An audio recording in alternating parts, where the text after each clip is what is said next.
नमस्कार मित्रांनो, लग्नानंतर होईलच प्रेम या मालिकेत उद्याच्या भागात असं दाखवलं आहे की जीवा आणि नंदिनी एका मस्त किनाऱ्याच्या कडेला उभ्या असतात, म्हणजेच समुद्र किनारी उभ्या असतात. आणि तेव्हा जीवा हा मस्त कविता करतो नंदिनीवर. नंदिनीला म्हणतो, तुझं प्रेम वेडं मला उशिराच कळतं थोडं, तुझं प्रेम वेडं मला उशिराच कळतं थोडं, सोडवायचं का आपल्या नात्याचं कोडं, सोडवायचं का आपल्या नात्याचं कोडं.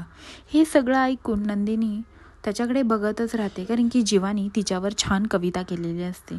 आणि नंदिनी अशी छान स्माईल जीवाला देते आणि जीवाला म्हणते, आपण जायचं का संध्याकाळी डिनरला. असं बोलल्यानंतर ना आता जीवा नंदिनीकडे पाहतच राहतो. आणि आता नंदिनीने कुठे ना कुठे होईना पण या नात्यासाठी एक चान्स देण्याचा प्रयत्न पुन्हा एकदा केलेला असतो. त्यामुळे ती त्याला विचारते की आपण संध्याकाळी डिनरला जायचं का. तेव्हा जीवा म्हणतो की हां नक्कीच जाऊ. असं बोलून जीवा पण रेडी होतो.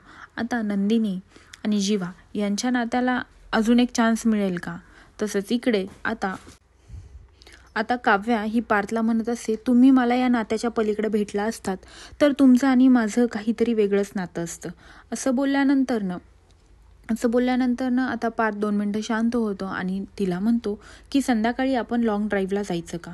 असं बोलल्यानंतर आता काव्या पार्थकडे बघते आणि काहीच बोलत नाही, फक्त बघतच राहते. तेव्हा पार्थ पुन्हा एकदा म्हणतो, आपण संध्याकाळी लॉंग ड्राईव्हला जायचं का. तेव्हा काव्या म्हणते, हो नक्कीच जाऊ. आता इकडे पण पार्थ आणि काव्या हे दोघं आपल्या नात्याला पुन्हा एकदा चान्स द्यायचा प्रयत्न करत आहेत.